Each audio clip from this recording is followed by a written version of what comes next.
हार से ही सफलता का द्वार खुलेगा और जीत हासिल करके फिर से तुम आगे बढ़ोगे।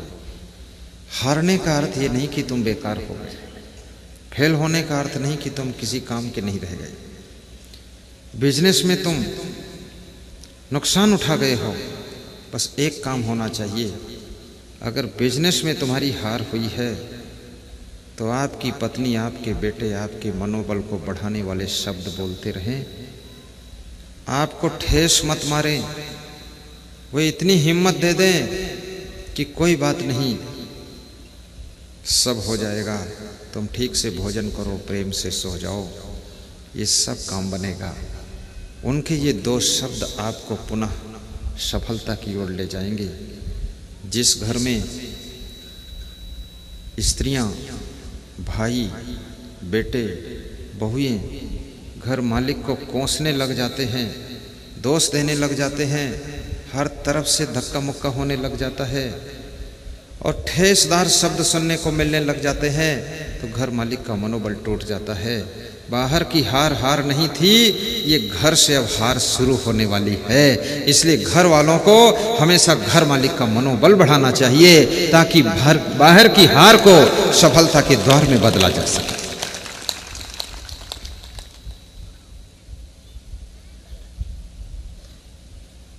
मैंने सुना है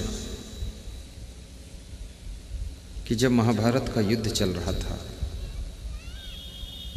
दुर्योधन कृष्ण भगवान के पास में जाता है और कृष्ण भगवान से कहता है कि मैं कुछ मांगने आया हूं। मांगना बुरा नहीं होता है। भगवान कृष्ण भी जरासंध से मांगने गए थे, कर्ण से मांगने गए थे। हमारे पूर्वजों की परंपरा है, जहां पर तुम्हारी शक्ति कम पड़ रही हो तो मांग करके भी अपनी शक्ति को बढ़ाइए और सफलता प्राप्त कीजिए। और मांगने में नम्रता की बड़ी आवश्यकता होती है, और मांगने जाओगे तो तुम्हारी कहीं कहीं निंदा भी होगी। निंदा से जो बहुत डरता है वो मांग नहीं सकता है। एक नेता चुनाव के लिए वोट मांगता है, ये भी तो मांगना ही है, लेकिन कितनी नम्रता से मांगता है, सबको हाथ जोड़ता है, भाई साहेब, दादाजी, मित्र जी, बहन जी, सबको जी जी करता है और उसके बाद वोट मांगता है द्वार द्वार। और मांग मांग करके फिर वो मिनिस्टर बनता है, मुख्यमंत्री बनता है। फिर जिनकी वोट मांग करके वो मुख्यमंत्री बना है, वो लोग उससे मिलने चाहें तो मिल भी नहीं सकते हैं। इतना मांग कर ताकत पैदा किया है कि इतनी ऊंचाई पर उठ गया है। अब जो मांगने से शक्ति दिए थे वो भी पीछे हो गए हैं और वो बहुत बड़ा शक्तिवान राजा बन गया है।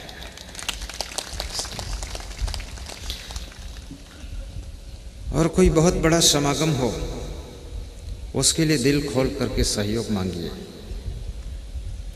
तन से, मन से, धन से ऐसे समागम में सहयोग भी देना चाहिए। और सत्संग में जो भी हम सहयोग करते हैं वो किसी के लिए व्यक्तिगत सहयोग नहीं होता है, वो हमारे परलोक की पूंजी इकट्ठा होती है। और दो लोक हैं, एक लोक तो ये है मृतलोक जहाँ पर तुम हो, और मरने के बाद फिर परलोक, जिस लोक से ट्रांसफर होगा परलोक। तो इस लोक के लिए तो सबने अपने अपने बैंक में खाते खोल रखे हैं।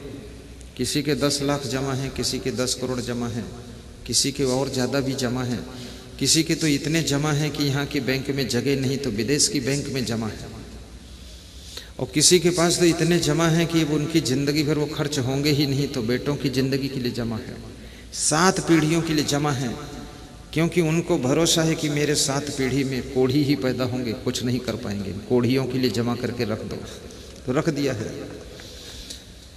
जो बेबाप अपने बेटों के लिए, बेटों के बेटों के लिए 7 पीढ़ियों के लिए चोरी चंडाली करके धन जमा करके रखता है, वो बाप अपने आने वाली संतानों का बहुत बड़ा दुश्मन होता है।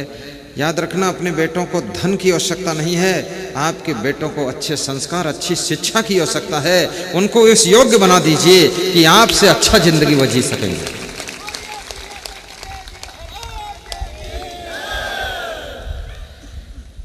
धृतराष्ट्र ने दुर्योधन को बहुत धन दे दिया था, लेकिन सद्बुद्धि नहीं थी। क्या हुआ? अंधे माँ बाप के सामने ही दुर्योधन की जांघ तोड़ी जाती है, 100 कौरव क्रमशः मारे जाते हैं, खून खराबा होता है, सैकड़ों स्त्रियां विधवा होती हैं,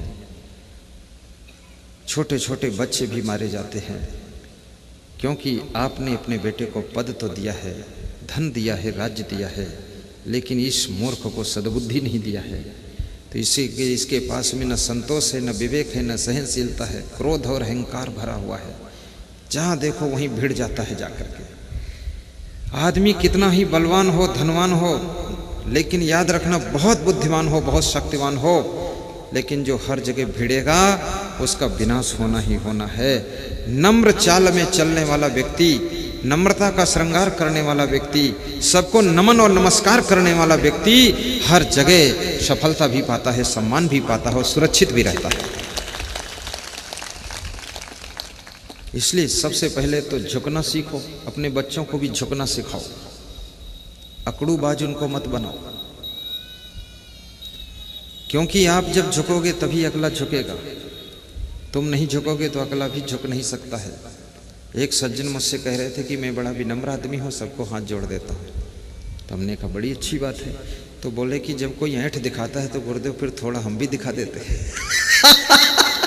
तो हमने कहा तुम क्यों दिखा देते हैं? अरे कहा देव सबके तेरा ऐंठत घूमत हैं तो फिर ऐंठ हमरे आ जाते हैं। ऐसे हम ऐठुआ हन नहीं, लेकिन अब क्या करें, जब ऐंठत बहुत है तो फिर हमरे गुरुदेव मन होत हम ही का झुकी ना। झुकना एक कला है, नम्रता तुम्हारा सौंदर्य है।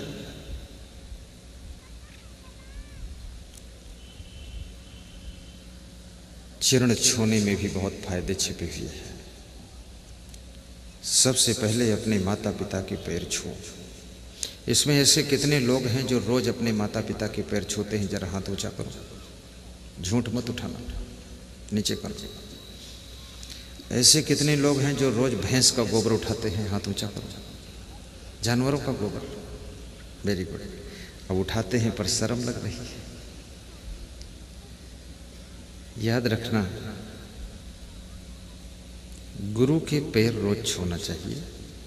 गुरु रोज न मिल सके तो उनके फोटो को ही प्रणाम कर लेना चाहिए। और माता पिता को नमस्कार रोज कर लो। और माता पिता को मैं भी कहूँगा कि जब तुम्हारा बेटा जवान होने लग जाए तो जरा अपनी जबान पे कंट्रोल कर लेना, क्योंकि आप ज़्यादा अंड बंड बोलोगे तो आपकी महिमा कम हो जाएगी। और माता पिता से ये भी कहूँगा, शराब पीना बिल्कुल छोड़ दीजिए, बीड़ी भी मत पीजिए। आप अपने व्यक्तित्व को इतना अच्छा बनाइए कि आपके बेटों का मन भी हो जाए कि हमारे पिताजी महान हैं। और फिर भी आपके पिताजी अगर इतना महान नहीं दिख रहे हैं आपको, तो भी पिता पिता है, माता माता है। अब वो जैसे हैं तैसे हैं। खेत तो खेत है, मिट्टी है, लेकिन उस मिट्टी में गुलाब तो खिला है। तो गुलाब खिलने का मौका देने वाला तो खेत की मिट्टी ही है। तो उस मिट्टी को मस्तक में लगा के प्रणाम कर लो कि मिट्टी तो मिट्टी ही है, लेकिन मुझे गुलाब बनकर खिला दिया, दुनिया मुझे देख रही है।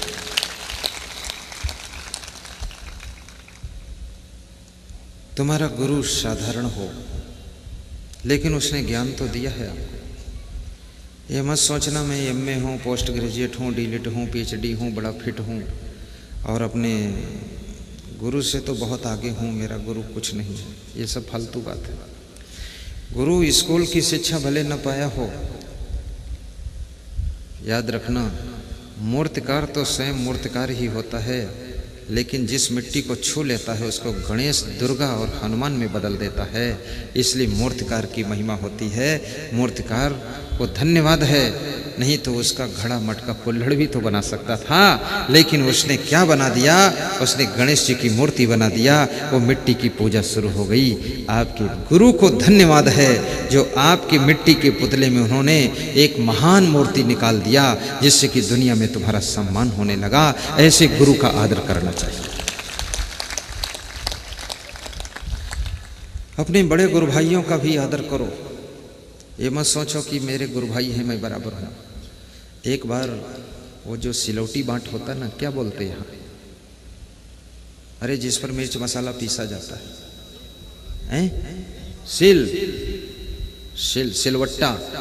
सिलवट्टा, चलो बढ़िया, सब अलग अलग प्रदेश की भाषा है। सिलवट्टा तुम्हारे यहाँ क्या कहते हैं छत्तीसगढ़ में? सिलवट, सिलोड़ा।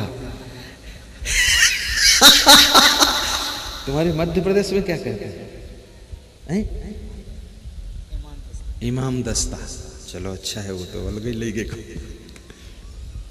ये हमारे साथ अनेक प्रदेश के लोग। तुम्हारे बिहार में क्या कहते बाबा? सिलवट।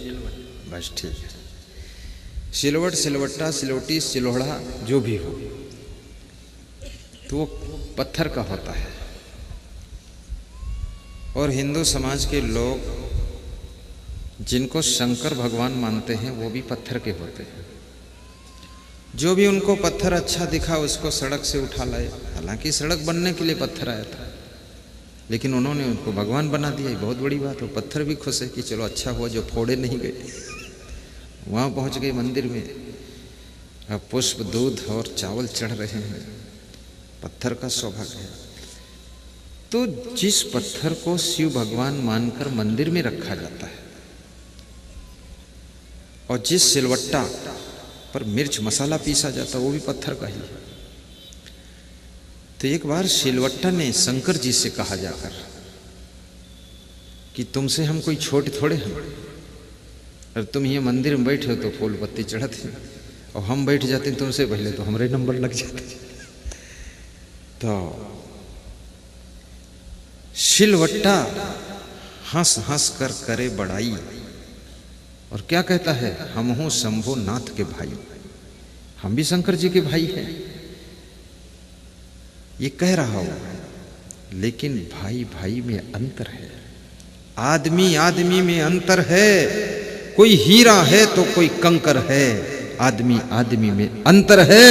पत्थर पत्थर में अंतर है, कोई पत्थर है कोई कंकर है, और कोई पत्थर बनकर शंकर है। आदमी आदमी में अंतर है, पत्थर में भी अंतर है। तो ये मत सोचना कि मेरे गुरु भाई हैं तो हमारे बराबर है। नहीं नहीं नहीं, अरे क्या बात करते हो? तुमको पालने पोसने वाला है, संभालने वाला है। गुरु तुल्य मानकर उनके पैर छू लेना।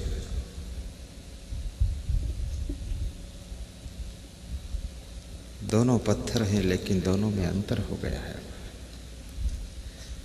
एक ही आम के पेड़ की लकड़ी, एक ही आम का पेड़ है, उसकी एक डाल की लकड़ी का प्रयोग हवन में किया जाता है। दूसरी डाल की लकड़ी का प्रयोग यज्ञ में किया जाता है। तीसरी डाल की लकड़ी का प्रयोग कोई संत महान पुरुष के खड़ाऊं बनाकर उसके पहनने में प्रयोग होता है, तो उसके खड़ाऊं की भी उस लकड़ी की पूजा होती है। और चौथी डाल की लकड़ी का प्रयोग चूल्हे में जलाकर रोटी बनाने में किया जाता है। और पांचवी डाल है, पेड़ वही है, एक ही है, पांचवी डाल की लकड़ी का प्रयोग मुर्दे को जलाने में किया जाता है। और छठी डाल की लकड़ी का प्रयोग डंडा बनाकर किसी को मारने में प्रयोग किया जाता है। और सातवीं डाल की लकड़ी का प्रयोग लाठी बनाकर बुजुर्ग कमजोर व्यक्ति को सहारा देने में किया जाता है। तो एक ही पेड़ की लकड़ी, लेकिन उसका प्रयोग कहाँ कहाँ होता है, ये उसकी किस्मत का बहुत बड़ा खेल होता है। ऐसे एक ही माता पिता से जन्मे लोग, एक ही गुरु के बने हुए शिष्य, एक ही देश में रहने वाले लोग, उनका प्रयोग कहाँ कहाँ होता है, ये उनकी किस्मत का बहुत बड़ा खेल होता है।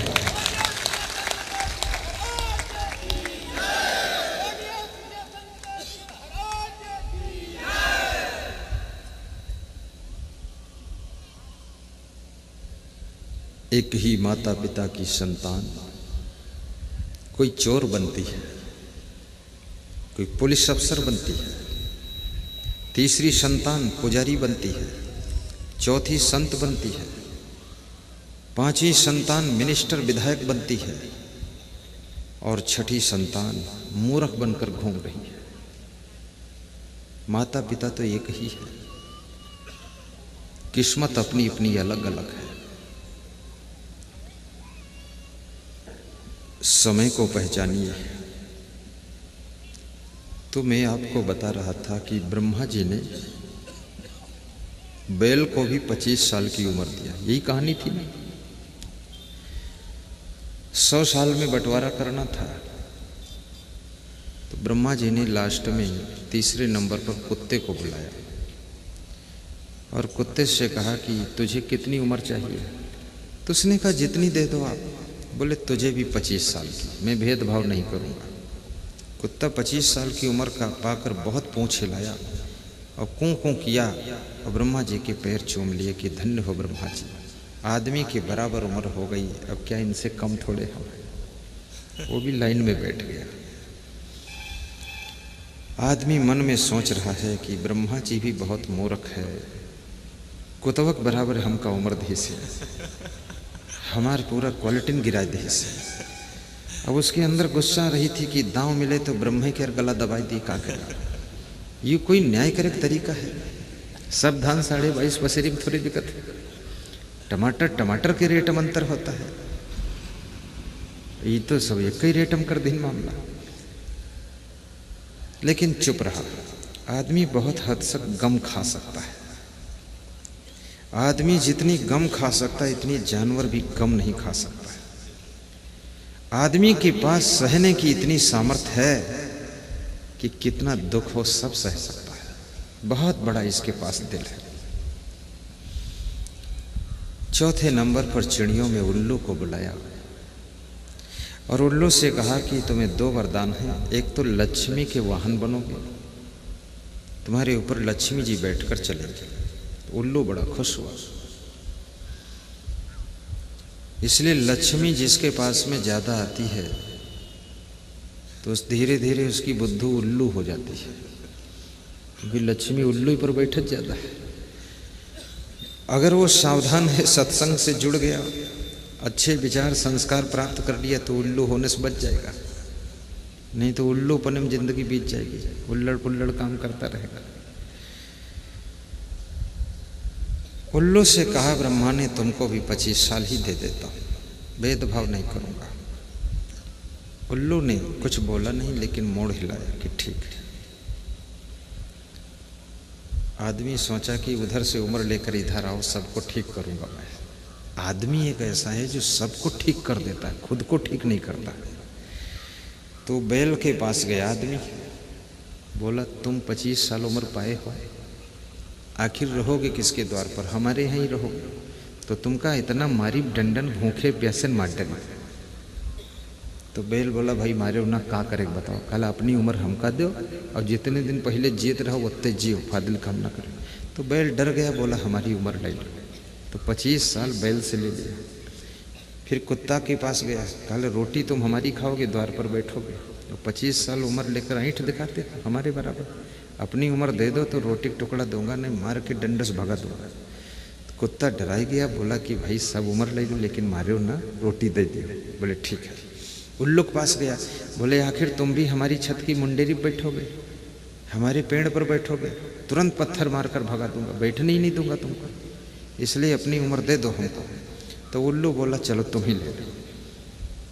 ब्रह्मा जी ने जब सुना कि सबकी उम्र आदमी ले ले, तो ब्रह्मा जी मुस्कराने बोले कोई बात नहीं, हमारा जो फर्ज था पूरा कर दिया, तुम लोग जाओ। लेकिन ब्रह्मा जी ने फिर आदमी को बुलाया और कहा उम्र तो ले लिया है लेकिन बुद्धि संभाल के रखना, 100 साल की उम्र तुमको मिल गई। तो जो आदमी की 100 साल की उम्र है भगवान चंदन भैया, उसमें 25 साल की उम्र मनुष्य की उम्र है। तो 25 साल तक तो आदमी ठीक ठाक रहता है, मनुष्य जैसा रहता है, बड़ा भोला भाला सीधा साधा। और 25 साल के बाद बैल की जिंदगी शुरू होती है, क्योंकि बैल से मांगा था। तो 25 से 50 तक वो बैल की तरह पेरता रहता, दौड़ता रहता, बिल्कुल बैल बन जाती है। और कितने लोग कहते हैं कि हम तो पूरे बैल हो ही गए। अच्छा है, हो ही गए, कुछ तो होयो, बैल बने हो, आगे और विकास करो, गधा बन जाओ। अब ये मनुष्य होकर बैल बन गए। क्यों बन गए? क्योंकि ना तो सत्संग मिला, ना संस्कार मिले, ना समझ मिली, ना विवेक मिला, तो बैल तो हो ही जाओगे। अगर सत्संग मिल जाए तो जो बैल की उम्र तुमने मांगा था वो आपकी एक इंसान की उम्र शुरू हो जाएगी और आप बड़े सुख सुकून से रह सको। अब 50 साल तक तो बैल की जिंदगी बीत गई है, फिर शुरू होती ही कुत्ते की जिंदगी।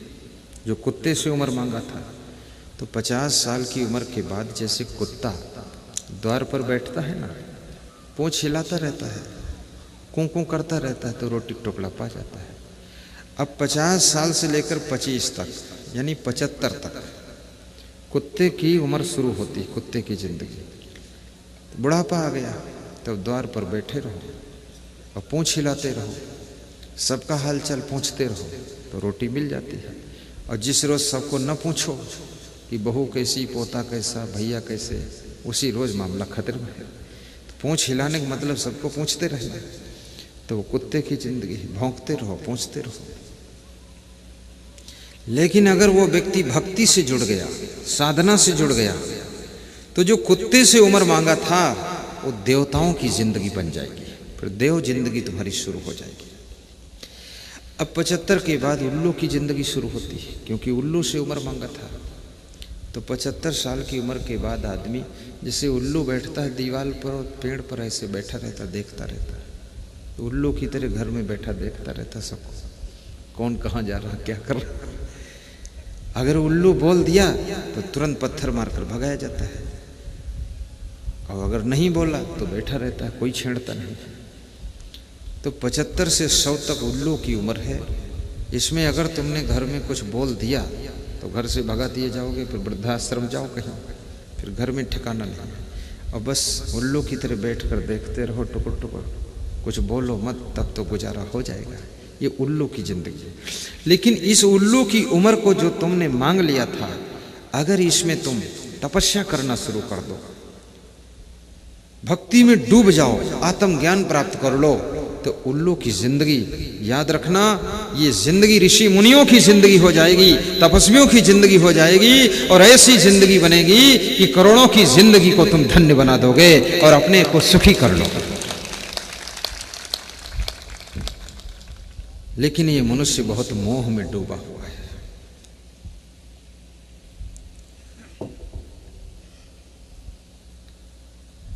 इसका मोह बड़ा विचित्र है। सत्संग में आइए, ध्यान से सुनिए और 11 चीजें सत्संग से सीख कर जाइए। नंबर 1, आज संकल्प लीजिए कि कोई नशा व्यसन नहीं करूंगा। धन कमाना तो एक कला है, लेकिन धन बचाना ये दूसरी कला है, और धन को सही खर्च करना एक साधना है। आपका कमाया हुआ धन अगर आप बचा ना सके तो कमाना व्यर्थ हो गया, और बचे हुए धन को सही जगह खर्च ना कर सके तो बचाना भी व्यर्थ हो गया। इसलिए सही जगह खर्च करो, धन को इकट्ठा ही करते मत रहो। कुएं का पानी खर्च जो लोग नहीं करते हैं तो कुएं का पानी भी बदबू देने लग जाता है। बहता हुआ पानी सदैव निर्मल रहता है। एक सज्जन ने जाकर समुद्र से पूछा कि तुम खारी क्यों हो समुद्र देवता? तो समुद्र ने कहा कि मैं किसी को देता नहीं हूँ, खाली लेना ही लेना जानता हूँ, इसलिए मेरा जल खारी हो गया है। नदियों से पूछा तुम इतनी मीठी क्यों हो? तो नदियों ने कहा कि मैं देना ही देना जानती हूँ, मैं लेने का काम ही नहीं करती हूँ। जो भी मुझे कहीं से जल मिलता है मैं जाकर समुद्र देवता को दे देती हूँ, और समुद्र सब नदियों का पानी इकट्ठा करके रखता है, इसलिए ये खारी हो गया है। याद रखना, देने वाले नदियों के जल के समान मीठे हो जाते हैं और इकट्ठा करने वाले समुद्र के जल के समान खारी हो जाते हैं। इसलिए दाता बनकर के जिंदगी जियो, जरा देना भी सीखो।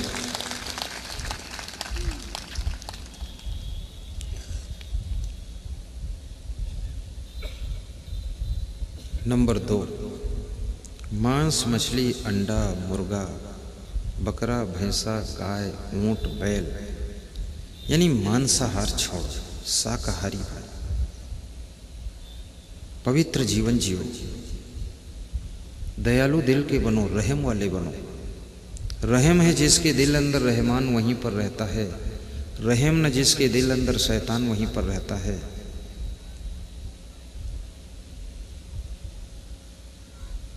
मंदिर टूटे मस्जिद टूटे कोई नहीं मुझाका है, पर काहू का दिल मत टूटे ये घर खास खुदा का है। मंदिर में तो बुत धरे हैं, मस्जिद सफम सफाई है, दिल दरगाह में झलक रहा है कैसी नूर खुदाई है।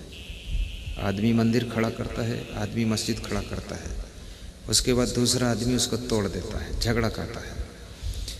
क्या भगवान के लिए तुम मकान बनाओगे? भगवान इतना कमज़ोर है? क्या अल्लाह खुदा के लिए तुम एक स्थान बनाओगे जहाँ वो रहेगा? क्या वो तुम्हारा गुलाम है? तुम्हारे रखने से वहाँ रहेगा?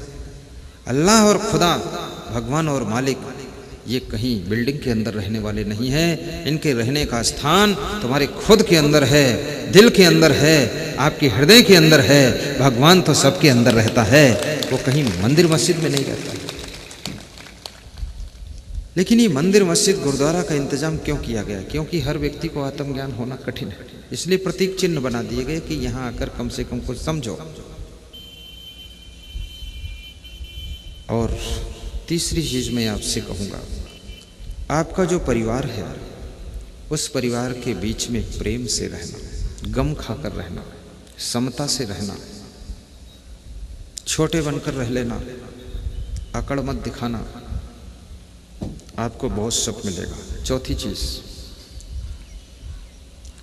कहीं पर सत्संग मिल रहा हो समय निकाल करके जरूर जाना। न जाने कौन सा शब्द सत्संग का तुम्हारी जिंदगी को बदल डाले, कौन सी लाइन तुम्हारी जिंदगी की लाइन को ठीक कर दे। और पांचवी चीज, सदैव प्रसन्न रहना। जब धन तुमको मिलता है तब जो खुश होते हो तुम, वो खुशी तुम्हारी नहीं, वो धन की खुशी है। धन चला जाएगा, खुशी चली जाएगी। जब तुम्हें कोई पद मिलता है तुम खुश होते हो, खुशी तुम्हारी नहीं, वो पद की खुशी है। पद के जाते ही खुशी चली जाएगी। बिना पद के भी खुश रहो, बिना धन के भी खुश रहो, बिना गाड़ी के खुश रहो, बिना साड़ी के खुश रहो, साधारण साड़ी में मुस्कुराते रहो। और याद रखना, मनुष्य की सबसे बड़ी सुंदरता का अगर स्वरूप कहीं छिपा हुआ है तो उसकी मधुर मुस्कान और मधुर प्रसन्नता और मधुर खुशी में सबसे बड़ा आकर्षण होता है। न साड़ी में आकर्षण है, न गाड़ी में आकर्षण है, आपकी खुशियों में आकर्षण है। इसलिए राम जी वनवास गए लेकिन मुस्कुराते थे, सबको वनवास में भी आकर्षित कर लिया। और कृष्ण भगवान हंसते थे तो उन्होंने सबको आकर्षित किया। लेकिन आज का आदमी, उसको हंसना भी कठिन, मुस्कुराना भी कठिन, हर समय टेंशन में रहता है, तनाव में रहता है। अगर साइकिल चोरी में चली गई है तो 1 साल के लिए टेंशन काफ़ी है। जहाँ बैठेंगे वही बात कि मेरी साइकिल चोरी में गई है। अरे साइकिल छोड़ो, पुराने चप्पल अगर कोई चोर ले गया है, सत्संग से ही उठा ले गया, तो सारे पर्दा खोल खोल कर देखेंगे, कहीं पर्दम तो नहीं लटका चप्पल है। हमसे पूछने आएंगे, तुमने देखा है मेरा चप्पल? मैं तुम्हारा चप्पल बजाता हूँ। कितने लोग मुझसे कहते हैं अनाउंस कर दो, कोई चप्पल ले गया दे जाए। हमने कहा चप्पल के पैसा दे दूंगा पर अनाउंस नहीं करूंगा, मेरी इज्जत का भी तो सवाल है। चप्पल का अनाउंस करवाते हैं। जो तुम्हारा खो गया है वो अब तुम्हारा नहीं था। जो तुम्हारे पास में है वो तुम्हारा है, उसको संभाल कर रखो। और जो मिला है उसका आनंद लीजिए, और जो मिलने वाला है उसका इंतजार कीजिए। और जो मिलकर भी खो गया है उसको पूरा पूरा भूल जाइए और आनंद मनाइए। इतना बहुत है। प्रसन्नता से रहो, ये सत्संग से सीख कर जाओ। और छठी चीज, बड़े बुजुर्गों का सम्मान करो। जातिवाद, प्रदेशवाद, जहरवाद, बेवकूफ़ीवाद, परिवारवाद, ये बवालबाजी मत करो। योग्यता का चुनाव कीजिए, क्वालिटी को चुनिए। किसी को छोटी जाति भी मत समझिए, किसी को बड़ी जाति मत समझिए, क्योंकि जाति से कोई